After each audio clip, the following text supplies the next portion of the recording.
వాడు పెద్ద మొహోడు ధైర్యశాలి, వాడిని ఇక్కడికి వచ్చి వేయమన్నా. వస్తాడు, బ్రహ్మ రాక్షసుడా వస్తాడు, దహనం చేస్తాడు. ఎవర్రా వేసేసింది? నాన్న మిమ్మల్ని పిలుస్తున్నారు.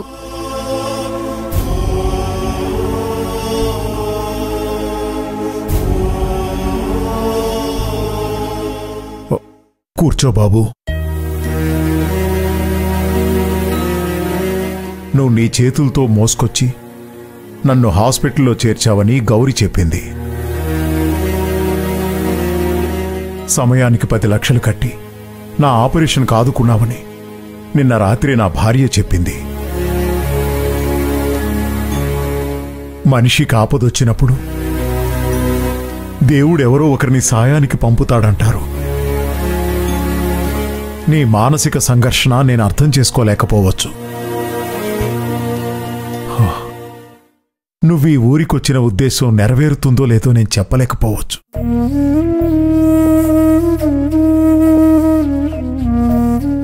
కానీ ఒక రకంగా ఆలోచిస్తే నన్ను ఈ ప్రాణగండం నుంచి రక్షించడానికి ఆ దేవుడు నిన్నిక్కడికి పంపించినట్టు అనిపిస్తోంది. మీరు చాలా నీరసంగా ఉన్నారు. ఇప్పుడు ఎక్కువగా మాట్లాడకూడదు, రెస్ట్ తీసుకోండి.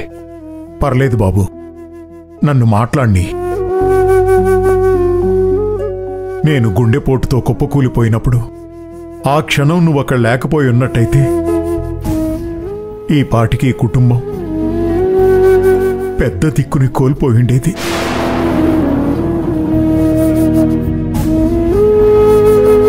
నీకు మేం చాలా రుణపడిపోయాం.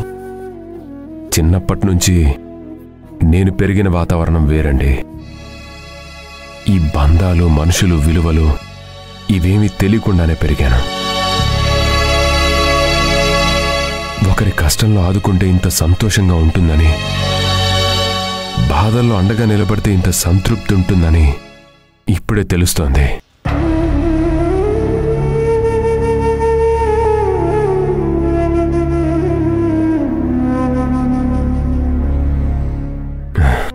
ఇదంతా నాకు అర్థమయ్యేసరికి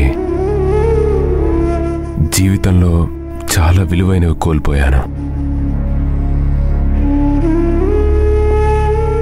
నువ్వు మాకు సాయం చేసిన ఈ రుణం మేము ఈ జన్మలో తీర్చుకోలేకపోవచ్చు.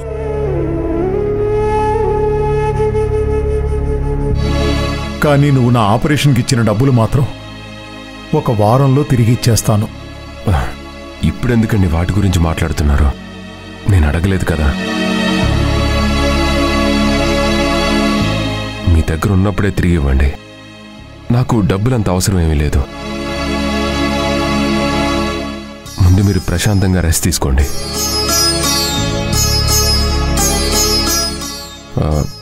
మీ నాన్నగారిని జాగ్రత్తగా చూసుకోండి. నేను జాగ్రత్తగానే చూసుకుంటాను. నాకు బంధాలు, మనుషుల విలువల గురించి చిన్నప్పటి నుంచి తెలుసు. ఇప్పటి వరకు మీరు చేసిన సహాయానికి చాలా పెద్ద థ్యాంక్స్. నాన్న చెప్పినట్టుగానే మీరు ఇచ్చిన డబ్బులు 1 వారం రోజుల్లోనే తిరిగిచ్చేస్తాం.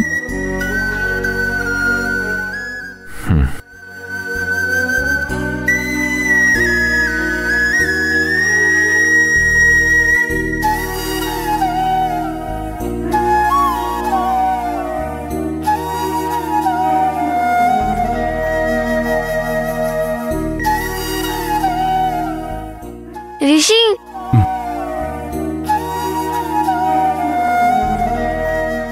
అక్కలా మాట్లాడినందుకు ఫీల్ అయ్యావా రిషి?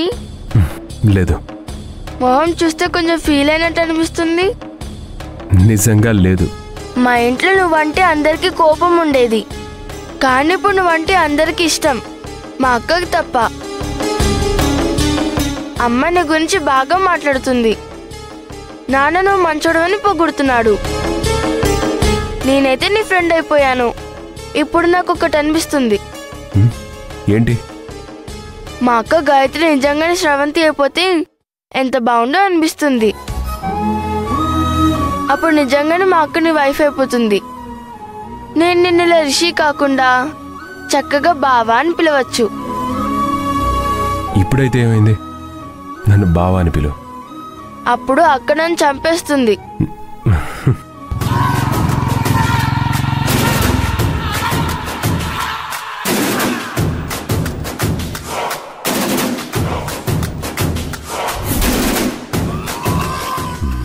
పాత రిషినే అయితే ఈ పాటికి వీడిని ఇక్కడే పాతేసుండేవాణ్ణి.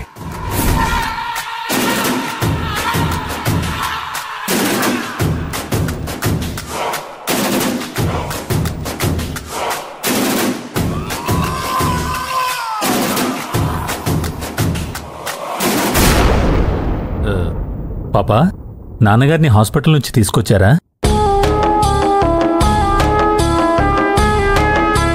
ఇప్పుడు నాన్నగారికి ఎలా ఉందమ్మా?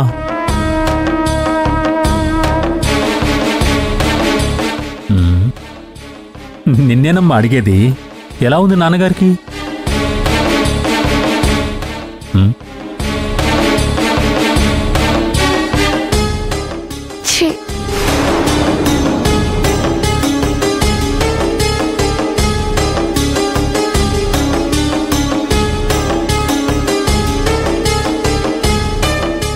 నాన్న, టాబ్లెట్ వేసుకోండి.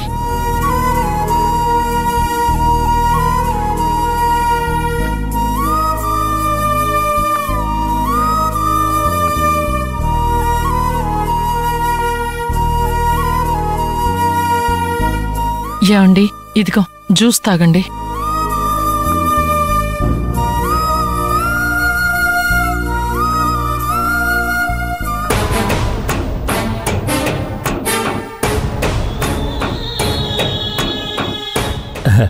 అమ్మా నమస్కారం.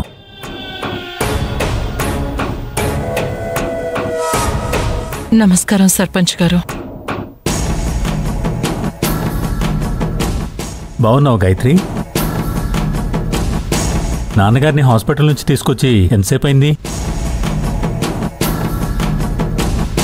ఇంతకు ముందే తీసుకొచ్చాం. నమస్కారం హరినాథరావు గారు. నమస్కారం అండి. కూర్చోండి.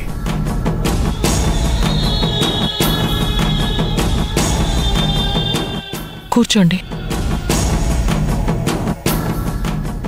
ఇప్పుడు ఎలా ఉంది? దేవుడి దయవల్ల గండం గట్టెక్కింది, కానీ బాగా నీరసించిపోయారు. మాట్లాడాలంటే కొంచెం ఇబ్బందిగానే మాట్లాడుతున్నారు. ఈ వారం రెస్ట్ తీసుకోమన్నారు డాక్టర్స్. మీరు హాస్పిటల్లో ఉన్నప్పుడు ఆపరేషన్కి డబ్బు అవసరమైందని తెలిసిందే. నేనే వచ్చి మీకు సర్దుబాటు చేద్దాం అనుకున్నాను, కానీ ఇంతలోనే మీకేదో సర్దుబాటు అయ్యి ఆపరేషన్ అయిందని విన్నాను.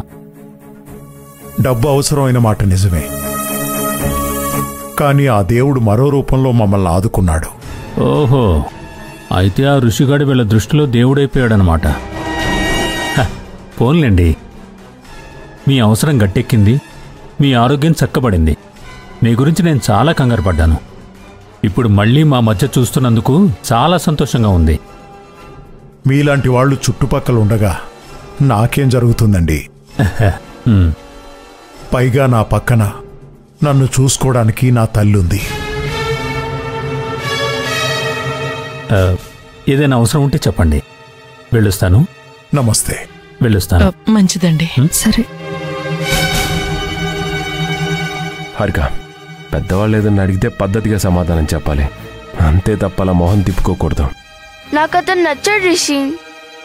ఏ? ఎందుకు? అతను మంచోడు కాదు.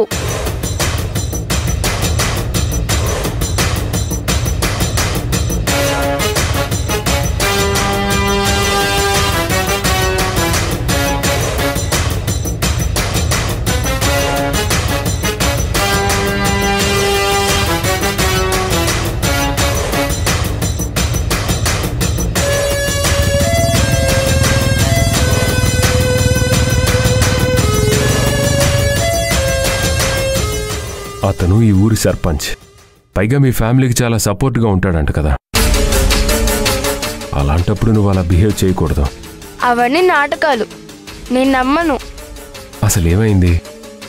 ఎందుకు అతన్ని మంచోడు కాదంటున్నావు? వాడు మా ఫ్యామిలీని చాలా ఇబ్బంది పెట్టాడు, మా అక్కని ఎంతో బాధ పెట్టాడు.